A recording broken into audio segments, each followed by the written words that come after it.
Buenos días, tengan todos ustedes, pueblo de Venezuela. El día de hoy el Ministerio Público, tal como ha sido nuestra política, una política del Estado venezolano, vamos a informar sobre un acto de justicia en materia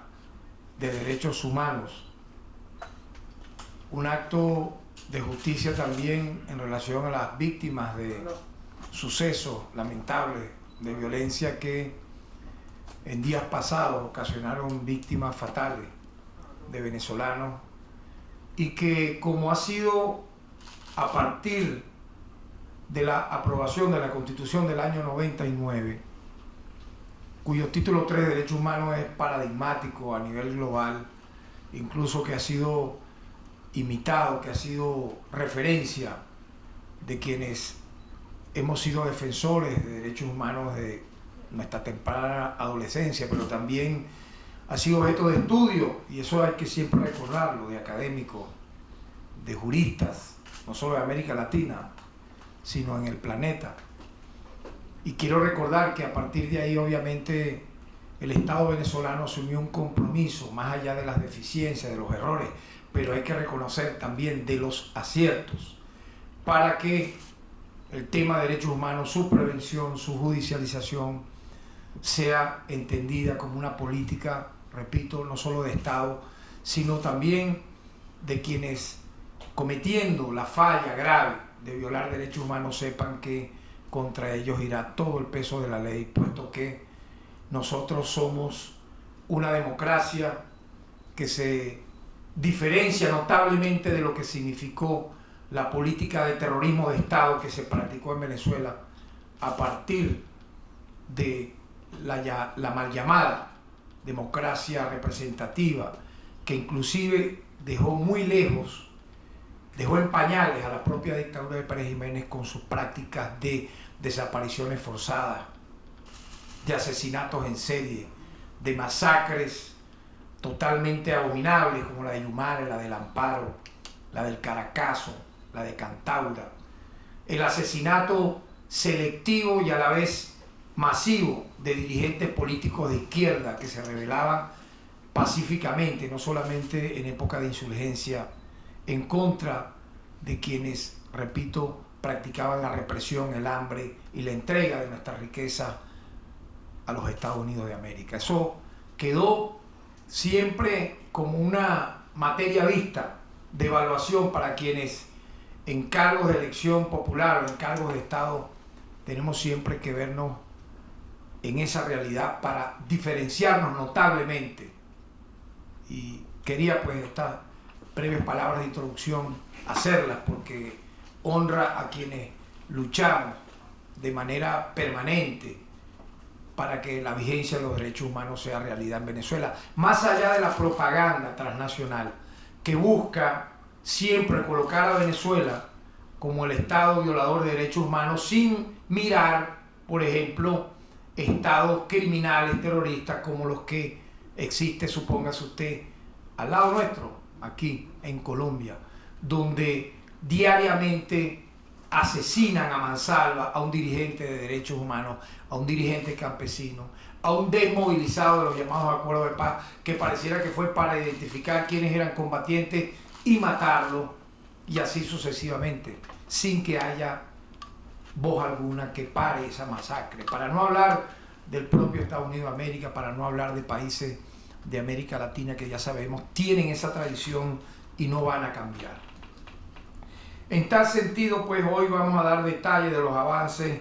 de la judicialización de las investigaciones del caso del Centro Penitenciario de los Llanos Occidentales. Un lamentable hecho donde resultaron fallecidos 47 reclusos y 67 resultaron heridos, incluyendo entre los heridos a un funcionario de la Guardia Nacional que estaba allí como custodio. En el contexto de estos hechos, quisiera entrar en algunos detalles también referenciales como parte de ese preámbulo que acabo de hacerles. ¿Cómo era tratado estos casos en la llamada Cuarta República, cuando nosotros combatíamos en las calles? los desmanes y éramos perseguidos y presos nosotros y muchos de nuestros compañeros de lucha en materia de derechos humanos en los años 70, 80, 90, por denunciar casos como este, sin que nunca hubiese realmente detenidos. Quiero recordar en ese sentido, como caso referencial a este que voy a detallar, la llamada masacre del retén de Katia, ocurrida en el año 92, donde fueron ejecutados al menos, entre comillas, dicen oficialmente que fueron 63 reclusos, pero las cifras extraoficiales hablan de más de 100. Aprovechando la confusión que reinaba en el país a raíz de la sublevación del 27 de noviembre de 1992. Los custodios en ese momento dijeron a los reclusos que estaban libres, que podían salir sin ningún problema de sus celdas, de sus calabozos. Y cuando comenzaron a salir, nada más y nada menos que los propios custodios, la Guardia Nacional de la época, los ejecutaron a mansalva. Y también cooperaron con esta acción criminal la tristemente célebre Policía Metropolitana, que también volvió a sus peores épocas cuando se dio el golpe fascista del año 2002, cuya responsabilidad a ese cuerpo policial se debe prácticamente todos los muertos y heridos de ese golpe fascista de esa época. Era para la época, por cierto, gobernador nada más y nada menos también que Antonio Ledesma. Habla de democracia, habla de libertad, pero fue responsable de esta acción criminal, donde por cierto los organismos multilaterales de derechos humanos no hicieron diligencia alguna para el momento,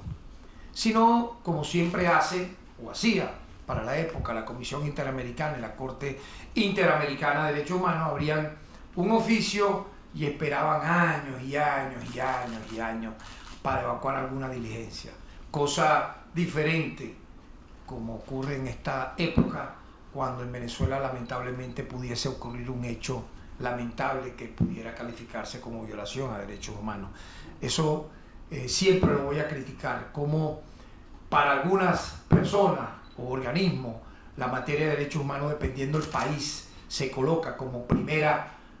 línea de actuación o de evaluación, pero cuando es otro país o cuando es otro gobierno no afecta a la política exterior de los Estados Unidos de América, particularmente gobiernos denominados de izquierda, vemos cómo actúan de forma mucho más visceral y feroz. Da la casualidad que no hicieron nada absolutamente, no fueron ni oportunos, ni objetivos, ni imparciales para estudiar y evaluar este hecho. A diferencia de eso, en este caso que estoy mencionando, y a la luz de la Constitución del año 99, de su título 3, que habla de los derechos humanos, civiles, políticos, económicos, sociales, culturales, ambientales e indígenas, todo cambió, repito, más allá de las deficiencias, pero hay una política de acción en contra de la impunidad. Y en este sentido queremos informar sobre las imputaciones que se están realizando en este momento mientras estamos nosotros en esta comparecencia pública, ante los graves hechos ocurridos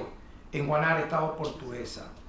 Quiero recordar que apenas hace unos días, no meses y años para investigar los hechos, apenas hace unos días, el 1 de mayo, los reclusos dirigidos por un líder negativo, denominado con el alias de Olivo, iniciaron acciones de protesta por presuntos hechos irregulares, dicen ellos, durante la visita. Ante la falta de respuesta a su reclamo, la población penal traspasó la cerca principal y agredió al director del penal. Yo quiero recordar que esto lo inicia este plan a raíz de la detención de un conductor. Él tenía un conductor de facto, digamos, le hacía diligencias afuera. Lo detienen porque estaba cometiendo actos delictivos, tenía incluso una granada en su poder. Y en represalia por esa detención, este sujeto,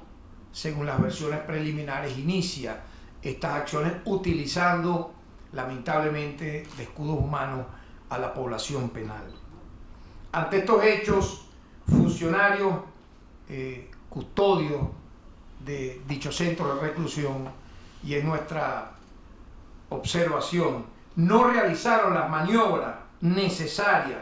para la contención de los internos. Pudieron haber usado para contener, digamos, esta protesta o esta, vamos a decir así, intento de fuga, entre comillas, porque, repito, el PRAN o los líderes negativos prácticamente llevaron a la población reclusa a querer traspasar la cerca principal. Ahí pudieron haberse lanzado gases lacrimógenos, pudieron haberse contenido con, digo yo, en la experiencia que uno ha tenido durante tantos años, más de 40 años de lucha en esta materia, hacer disparos al aire. Pero no lo que ocurrió. Lamentablemente para la contención optaron por hacer uso de armas de fuego, recibiendo respuesta también por parte de internos armados, de los propios, vamos a decir, líderes negativos. Y allí hubo ese cruce de disparos, dejando lamentable saldo ya conocido, como dije inicialmente, de 47 fallecidos y 69 heridos. Para su momento, apenas conocimos de este hecho, designamos 2 fiscales, lo dijimos ya en la comparecencia del lunes pasado, de la semana pasada, donde dijimos que estábamos en el curso de culminar las experticias para a mitad de semana, como en efecto lo estamos haciendo, proceder a las imputaciones de rigor. Un fiscal nacional con competencia en materia de derechos humanos, uno regional del Estado portuguesa, quienes fueron a la vez auxiliados, apoyados por aproximadamente 5 fiscales del Estado portuguesa, también con la propia orientación de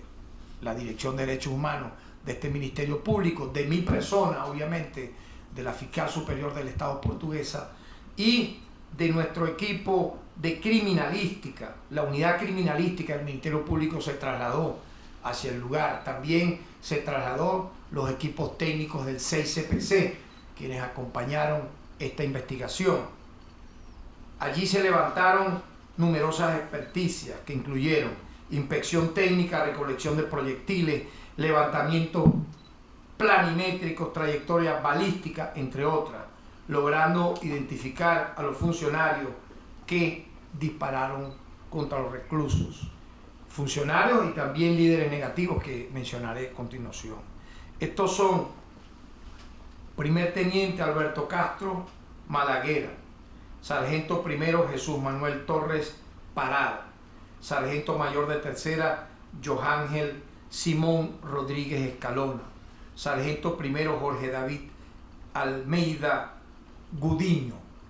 y sargento primero Francisco José Rodríguez García. A estos funcionarios en este momento han sido presentados ante el tribunal competente. Se les imputará los delitos de homicidio intencional en grado de complicidad correspectiva, homicidio intencional en grado de frustración a quienes quedaron obviamente con el saldo lamentable de ser heridos, y abuso de poder. También estamos imputando a los siguientes reclusos identificados como líderes negativos dentro del penal, quienes organizaron estos actos violentos y participaron del enfrentamiento. Olivo Antonio Castillo Velázquez, líder principal. Ronald Jesús Camacaro Angulo, Wilmer Vladimir Romero Durán y Douglas Alberto Ramos Lucena, por los delitos de homicidio intencional en grado de complicidad correspectiva, homicidio intencional en grado de frustración y tráfico de armas de fuego. Para el director del penal, puesto que no puede él evadir la responsabilidad del ingreso de armas de fuego, en base a la evidencia recabada, vamos a imputar a Carlos Benito Torres Graterol, director del penal, por ser cómplice necesario en el delito de introducción de armas de fuego en centro penitenciario, establecido obviamente en las leyes correspondientes en esta materia. Nadie puede allí evadir, digamos, esa lamentable irresponsabilidad, y en este sentido el Ministerio Público nuevamente coloca su profesionalismo, su objetividad para sancionar hechos como este que han enlutado hogares de humildes venezolanos y que efectivamente nadie podrá decir, como siempre se busca. Y quiero nuevamente hacer esta reflexión para terminar. Es realmente reprochable. No puede seguir ocurriendo que factores que adversan al Estado por cualquier motivo hagan de la muerte, hagan de las personas que lamentablemente pudiesen fallecer en actos de violencia de cualquier signo una forma para ganar ventaja política y utilizar una bandera tan mística, tan responsable, tan seria como la materia de los derechos humanos para golpear nuestra democracia sin ningún sentido, incluso yo diría favoreciendo la impunidad. Eso es inmoral, porque no lavan ni prestan la batea al final quienes actúan de esa manera, puesto que aparecen como presuntos dolientes de víctimas cuando más bien los utilizan para hacer su propaganda de total, yo diría, y fanática oposición al Estado venezolano, sin aportar absolutamente nada. Nosotros, repito, como Ministerio Público, colocamos este ejemplo en nombre del Estado venezolano, actuando en nombre de todo el Estado venezolano. Aquí puedo decir que la propia Fuerza Armada Nacional Bolivariana ha cooperado en esta investigación. He conversado sobre este tema de manera responsable con el propio ministro de la Defensa, con el comandante general de la Guardia Nacional, con la ciudadana vicepresidenta y demás autoridades, para que efectivamente esta investigación llegue, con el ministro Reverol, para que la investigación llegue a una conclusión efectiva como hoy está llegando, que no significa que puedan haber nuevas detenciones o aparezca en esta fase de inicio pues otras evidencias que agregar. Muchas gracias y siempre atentos pues a hacer justicia en contra de cualquier delito, de cualquier crimen que aceche a nuestra patria, sea conspiración, sea sedición, sea intentos de magnicidio o también casos como este de violación a derechos humanos. Muchas gracias.